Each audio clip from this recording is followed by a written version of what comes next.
പ്രിയമുള്ളവരെ, നടി ആക്രമിക്കപ്പെട്ട കേസുമായി ബന്ധപ്പെട്ട് പുറത്തു വരുന്ന ചില നിർണായക കാര്യങ്ങൾ നിങ്ങളുമായി പങ്കുവെക്കാൻ ആഗ്രഹിക്കുകയാണ്.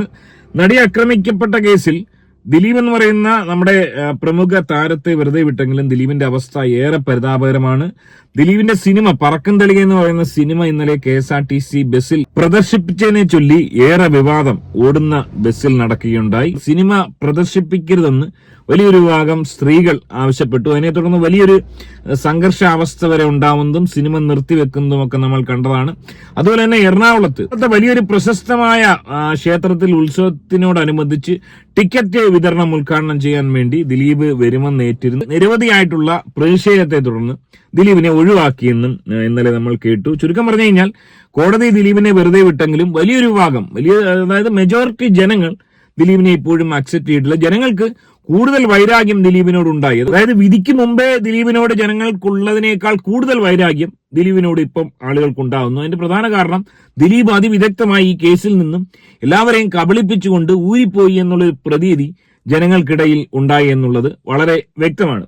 ഇനി ഞാൻ പറയാൻ ആഗ്രഹിക്കുന്ന പ്രധാനപ്പെട്ട കാര്യം, ഇന്നലെ പുറത്തു വന്ന ശ്രീലക്ഷ്മിയുമായി ബന്ധപ്പെട്ട ചില കാര്യങ്ങൾ. ഇന്നലെ ഏറ്റവും അധികം സോഷ്യൽ മീഡിയ ചർച്ച ചെയ്തത് ഈ ഒരു കേസിൽ മാടമായി പ്രവർത്തിച്ചത് ശ്രീലക്ഷ്മി എന്ന പൾസർ സുനിയുടെ സുഹൃത്താണെന്ന് പറയുന്നു. ശ്രീലക്ഷ്മി എന്ന് പറയപ്പെടുന്ന വ്യക്തി ഈ സംഭവം നടക്കുന്നതിന് തൊട്ടു മുമ്പും നടന്നുകൊണ്ടിരിക്കുമ്പോൾ പോലും പൾസർ സുനിയെ ഈ ഫോണിൽ ബന്ധപ്പെട്ടു സംസാരിച്ചിരുന്നു. ഇതുമായി ബന്ധപ്പെട്ട് പോലീസ് അന്വേഷിച്ചപ്പോൾ ഇവർ തങ്ങളിൽ ജസ്റ്റ് ഫ്രണ്ട്സ് ആണ്, പൾസർ സുനിയുടെ കാമുകിയാണെന്നോ മറ്റോ ആണ് പറയുന്നത്. അതുമായി ബന്ധപ്പെട്ട് കൂടുതൽ അന്വേഷിക്കാൻ വേണ്ടി പോലീസ് തയ്യാറായില്ല.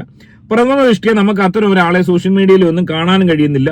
ഇതുവരെ ഇതാരാണെന്ന് ആരും വ്യക്തമായി പുറത്തു വിട്ടിട്ടുമില്ല. ശ്രീലക്ഷ്മി എന്ന് പറയുന്ന ഒരു സമൺ ഡെബക്ട് എഞ്ചിനീയർ ആണെന്നാണ് പറയപ്പെടുന്നത്. അത്ര കണ്ട് പോപ്പുലർ ആണെങ്കിൽ തീർച്ചയായും നമുക്ക് വളരെ ഈസിയായി പ്രേക്ഷകർക്ക് തന്നെ ഇത് ആരാണെന്ന് കണ്ടുപിടിക്കാൻ സാധിക്കുമായിരുന്നു. ഈ വന്ന കാലത്ത് മാധ്യമങ്ങൾക്ക് വളരെയധികം ഈസി ആയിട്ട് നിമിഷ നേരം കൊണ്ട് കണ്ടുപിടിക്കാൻ പറ്റുന്ന ഒന്നാണ്. പക്ഷെ ഇതുവരെ കണ്ടുപിടിച്ചിട്ടില്ല. ഇവിടെ എന്തിനാണ് ജനങ്ങളെ ഈ രീതിയിൽ പൊട്ടന്മാരും വിഡ്ഢികളുമാക്കുന്നത്? ഇതുപോലുള്ള അപരാധങ്ങൾ നിയമ സംവിധാനം അടക്കം ചെയ്യുന്ന എന്താണ്? ഈ ശ്രീലക്ഷ്മി എന്നുള്ള ഈ ഒരു വിഷയം ഇങ്ങനെ പുകമറ സൃഷ്ടിച്ചുകൊണ്ട് ഇനി എത്ര ദിവസം പോകും? ഈ ശ്രീലക്ഷ്മി എന്നുള്ളൊരു വ്യക്തിയെ കണ്ടുപിടിച്ച് അവർക്ക് ഈ പറഞ്ഞ ദിലീപുമായിട്ട് കണക്ഷൻ ഉണ്ടോ? അല്ലെങ്കിൽ മഞ്ജു വാര്യർക്ക് ഈ ഗൂഢാലോചനയിൽ പങ്കുണ്ടെന്ന് ദിലീപ് പറഞ്ഞു. ശ്രീലക്ഷ്മി എന്ന് പറയുന്ന വ്യക്തി ആരാണ്? ഈ ഒരു 8 വർഷത്തിനിടയ്ക്ക് ശ്രീലക്ഷ്മി ആരുമായിട്ടൊക്കെയാണ് ബന്ധപ്പെട്ടത്? ഏതൊക്കെ സിനിമകളിലാണ് പ്രവർത്തിച്ചത്? ആരുമായിട്ടാണ് ഇവർക്ക് ഏറ്റവും ബന്ധമുള്ളതെന്ന് വളരെ ഈസിയായി കണ്ടുപിടിക്കാൻ സാധിക്കുമെന്നിരിക്കെ അതൊന്നും എന്തുകൊണ്ടാണ് കണ്ടുപിടിക്കാൻ സാധിക്കാത്തത്? ഇനി ശ്രീലക്ഷ്മി മാടമാണെന്ന് വെക്കുക, ദിലീപ് ശ്രീലക്ഷ്മി ഈ ഒരു വിഷയത്തിൽ കരുവാക്കിയെന്ന് വെക്കുക. ആ ഒരു സംഭവം പുറത്തു കൊണ്ടുവരാൻ വളരെ ഈസിയായി പൾസർ സുനി എന്ന് പറയുന്ന ഒരാളെ നുണപരിശോധനയ്ക്ക് വിധേയമാക്കിയാൽ സാധിക്കില്ലേ? ഭൂരിപക്ഷം ആളുകളും ചോദിക്കുന്ന കാര്യം അതാണ്. എന്തുകൊണ്ട് പൾസർ സുനിയെ നുണപരിശോധനയ്ക്ക് വിധേയനാക്കുന്നില്ല? ദിലീപ് ഈ പറഞ്ഞ വിഷയത്തിൽ പ്രതി അല്ലാന്ന് കണ്ട് കോടതി വിട്ടയച്ചു. ദിലീപിനെ ഇനിയിപ്പോ ഈ നുണപരിശോധനയ്ക്ക് വിധേയമാക്കാൻ ഒരുപക്ഷെ സാങ്കേതികമായുള്ള ബുദ്ധിമുട്ടുണ്ടാവും. എന്നാൽ പൾസർ സുനി എന്ന് പറയുന്നവൻ ഒന്നാം പ്രതിയായിട്ട് ശിക്ഷിക്കപ്പെട്ട 20 വർഷം ശിക്ഷിക്കപ്പെട്ട ഒരു വ്യക്തിയാണ്. ഇവനറിയാം ഈ പറഞ്ഞ മാഡമാരാണെന്നുള്ള കാര്യം. അതായത് ഈ ഒരു കേസ് ഗൂഢാലോചനയുടെ ഭാഗമാണ്, ഇത് കൊട്ടേഷനാണ്, ഇതിന്റെ പിന്നിൽ ഒരു മാഡമുണ്ടെന്ന് വളരെ വ്യക്തമായി പറഞ്ഞ വ്യക്തി പൾസർ സുനിയാണ്. പൾസർ സുനി ഇപ്പോഴും ജീവനോടുകൂടിയുണ്ട്, വിയ്യൂർ ജയിലിലുണ്ട്. നമുക്കറിയാം അഭയ കേസിലടക്കം എല്ലാ കോടതികളും തെളിവുകളില്ലാത്തതുകൊണ്ട്, അല്ലെങ്കിൽ അഭയ എങ്ങനെയാണ് മരിച്ചതെന്ന്, കന്യാസ്ത്രീയായ അഭയ എങ്ങനെയാണ് കിണറ്റിൽ വീണ് മരിച്ചതെന്ന് തെളിയിക്കപ്പെടാതിരുന്നൊരു കേസാണ്. വർഷങ്ങളോളം 40 വർഷങ്ങളോളം അത് തെളിയിക്കപ്പെട്ടിട്ടില്ല. അഭയുടെ മാതാപിതാക്കൾ കൊല്ലപ്പെട്ടിട്ട് പോലും ആ പ്രതികളെ കണ്ടെത്താൻ സാധിച്ചില്ല. ആ ഒരവസ്ഥയിലാണ് ഒരു തെങ്ങേറ്റക്കാരൻ വർഷങ്ങൾക്ക് ശേഷം കടന്നു വരികയും ഈ അച്ഛന്മാരെ അവിടെ കണ്ടുവെന്ന് പറയുന്നത്. അതിനെ തുടർന്ന് ഇവരെ നുണപരിശോധനയ്ക്ക് വിധേയരാക്കിയത് നമ്മൾ കണ്ടതാണ്. പിന്നീട് നമ്മൾ കണ്ടത് നുണപരിശോധനയിൽ എല്ലാ സത്യങ്ങളും വിളിച്ചു പറയുന്ന ആ അച്ഛനെയും കന്യാസ്ത്രീയാണ് കണ്ടത്. അതുപോലെ വളരെ നിഷ്പ്രയാസം പൾസർ സുനിയെ നുണപരിശോധനയ്ക്ക് വിധേയനാക്കിയതിനു ശേഷം ഇവിടെ മാഡം ആരാണ് ഇവനെ കൊണ്ട് ചെയ്യിപ്പിച്ചതെന്ന് കണ്ടുപിടിക്കാൻ എന്താണ് ഇത്രമാത്രം പ്രയാസം? ചെയ്യാതെ ഈ കേസ് ഇങ്ങനെ വലിച്ചഴിച്ച് ഹൈക്കോടതിയിൽ പോയ പോലും പ്രോസിക്യൂഷന് മതിയായ തെളിവുകളില്ലെങ്കിൽ എങ്ങനെയാണ് ശിക്ഷിക്കപ്പെടുക? എങ്ങനെയാണ് ഗൂഢാലോചന കണ്ടെത്തുക? ഇവിടെ ഈ ജഡ്ജിയുമായി ബന്ധപ്പെട്ട് പുറത്തു വരുന്ന ചില കാര്യങ്ങൾ നമുക്കറിയില്ല. ജഡ്ജി എങ്ങനത്തുള്ള ആളാണെന്ന് നമുക്കറിയില്ല. പക്ഷെ അതുമായി ബന്ധപ്പെട്ട് പുറത്തു വരുന്ന ചില കാര്യങ്ങൾ, ഇന്നലെ കമാൽ പാഷയെ പോലുള്ള ഒരു മുൻ ജസ്റ്റിസ് വെറുതെ ഇരുന്ന് കള്ളത്തരം പറയാമെന്ന് എനിക്ക് തോന്നുന്നില്ല. അദ്ദേഹം പറഞ്ഞ ചില കാര്യങ്ങൾ അത് വളരെ ശ്രദ്ധേയമായ കാര്യങ്ങളാണ്. ഈ രീതിയിലാണ് നിയമ സംവിധാനത്തിന് പോക്കെങ്കിൽ ഇതിൽ എന്തെങ്കിലും സത്യമുണ്ടെങ്കിൽ എന്ത് മ്ലേച്ഛമാണ്, എന്ത് അപരാധമാണ്. അതായത് ഈ വിധി വരുന്നതിന് മുമ്പ്, ദിവസങ്ങൾക്ക് മുമ്പ് ഈ രാമൻപിള്ള വക്കീലടക്കം ഇതിന്റെ റിസൾട്ട് അറിയുന്നു. ലഡു തലേന്ന് തന്നെ വാങ്ങി വെക്കുന്നു. കോടതി പരിസരത്ത് വിധി വന്നപ്പോൾ ദിലീപിനെ വെറുതെ വിട്ടപ്പോൾ കൊടുത്ത ലഡു വാങ്ങാൻ വേണ്ടി തലേനെ പദ്ധതിയിടുന്നു. ഒന്നാലോചിച്ച് നോക്കുക. അതായത് ദിവസങ്ങൾക്ക് മുന്നേ ഈ പറഞ്ഞ വിധി ഇങ്ങനെയാണ് വരുന്നത്. 6 പ്രതികളെ ശിക്ഷിച്ചതിന് ശേഷം ബാക്കിയുള്ളവരെ വെറുതെ വിടുമെന്നുള്ള വിവരം ലഭിക്കുന്നു. ഒന്ന് ആലോചിച്ച് നോക്കുക. എന്ത് അപരാധനാണെന്ന് ആലോചിച്ച് നോക്കുക. അതിൽ 10ാം പ്രതിയെ അപ്രൂവറാക്കി. അതിലെഴുതിയേക്കുന്ന വിവരങ്ങളാണ്.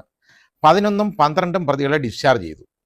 ഇത് കഴിഞ്ഞാൽ 9 പ്രതികളാണ് ഉള്ളത് അതിനകത്ത്. എന്നാൽ 2018 മുതൽ തുടങ്ങി 2025 ഡിസംബർ 8 വിധി പറയുന്ന ഈ കേസിൽ 7ാം പ്രതി ചാർലി തോമസ്, അത് എനിക്കറിയത്തില്ല പ്രതിയുടെ പേര്. 8ാം പ്രതി ഗോപാലകൃഷ്ണൻ ഏരിയാസ് ദിലീപ്, അത് ദിലീപാണെന്ന് ഞാൻ മനസ്സിലാക്കുന്നു. 9ാം പ്രതി സനിൽ കുമാർ ഏരിയാസ് മേസ്ത്രി സനിൽ എന്നിവരെ ഒഴിവാക്കി 6 പ്രതികൾക്കെതിരെയാണ് ശിക്ഷ വിധിക്കാൻ പോകുന്നത്. ഈ വിവരമാണ് ഈ കത്തിനകത്തുള്ളത്. എന്നിട്ട് അത് മാത്രമല്ല പിന്നെ എഴുതിയത്, തൻ്റെ സ്വന്തം അടുപ്പക്കാരിയായ ശ്രീമതി ഷേർലിയെ കൊണ്ട് ജഡ്ജ്മെന്റ് തയ്യാറാക്കി സഖാവ് ഹണി എം വർഗീസ് 8ാം പ്രതിയുടെ സന്തത സഹചാരിയായ ഹോട്ടൽ ബിസിനസ്സുകാരനുമായ ശരത്തിനെ കാണിച്ച് കച്ചവടം ഉറപ്പിച്ചാണ് ഈ ഉത്തരവ് 8/12/2025 പറയുവാൻ പോകുന്നത്. അദ്ദേഹം പറയുന്നത് ഈ കേസിന്റെ വിധി ദിവസങ്ങൾക്ക് മുമ്പ് പ്രമുഖരായ പല വക്കീൽമാർക്കും കിട്ടി എന്നുള്ളതാണ്. അതായത് 8ാം പ്രതി ദിലീപിന്റെ അടുപ്പമുള്ള, ദിലീപിന്റെ കൂടെ ബിസിനസ് രംഗത്ത് പ്രവർത്തിക്കുന്ന ശരത് എന്ന് പറയുന്ന ബിസിനസ്സുകാരന് ഈ ഒരു വിധിയുടെ പകർപ്പ് വളരെ ദിവസങ്ങൾക്ക് മുമ്പേ അയച്ചു കൊടുത്തിരുന്നു. അദ്ദേഹമായ ഒരു ഡീല് ഈ പറഞ്ഞ ജഡ്ജി നടത്തിയെന്നാണ് പറയുന്നത്. Business deal. നമ്മുടെ നാട്ടിൽ ജഡ്ജിമാരടക്കം കൈക്കൂലി വാങ്ങി പിടിക്കപ്പെട്ട ജഡ്ജികളെ പുറത്താക്കിയ സംഭവങ്ങളുണ്ട്. ഇവിടെ ആരോപണം നോക്കുക, ജഡ്ജി ഇതുപോലൊരു ഡീല് നടത്തിയിരിക്കുന്നു എന്നാണ് ആരോപണം. ഉമക്കത്താണ് വന്നിരിക്കുന്നത്. തീർച്ചയായും അന്വേഷിക്കപ്പെടേണ്ടതല്ലേ?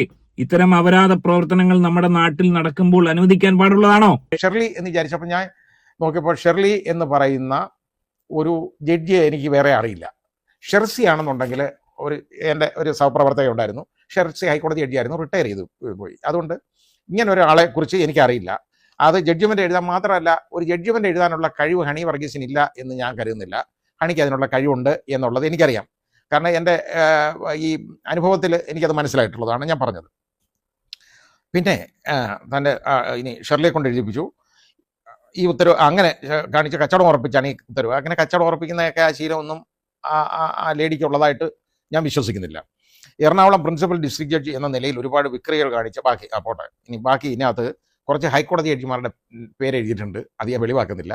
അവരുമായിട്ടുള്ള അടുപ്പം കൊണ്ടും അവരുടെ അനുഗ്രഹ ആശിസ് കൊണ്ടുമാണ് ഇത്തരത്തിൽ നീതിക്ക് നിരക്കാത്ത പ്രവർത്തനങ്ങൾക്ക് ഹണി വർഗീസിനെ പ്രേരിപ്പിക്കുന്നതെന്നും ഒക്കെ ഇങ്ങനെ എഴുതി. അപ്പോൾ അതായത് ഇവിടെ ഹൈക്കോടതി ജഡ്ജിമാരെ അടക്കം എടുത്ത് പരാമർശിച്ചിരിക്കുകയാണ്. ഇനി ഈ കേസ് പോകാൻ പോകുന്ന ഹൈക്കോടതിയിലോട്ട.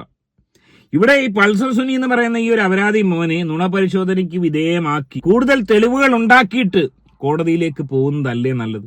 എന്നാലോചിച്ച് നോക്കുക. ഈ ജഡ്ജി അടക്കം, അല്ലെങ്കിൽ ഹൈക്കോടതി ജഡ്ജി അടക്കം ഇത്തരം പ്രക്രിയകളിൽ ഏർപ്പെടുന്നതാണെന്നുള്ള ഊമക്കത്താണ് വന്നിരിക്കുന്നത്. മുൻ ചീഫ് ജസ്റ്റിസ് ആയിരുന്ന കമാൽ പാഷയെ പോലുള്ള ഒരാൾ വെറുതെ ഇങ്ങനെ ഊഹാപോഹം പറഞ്ഞു.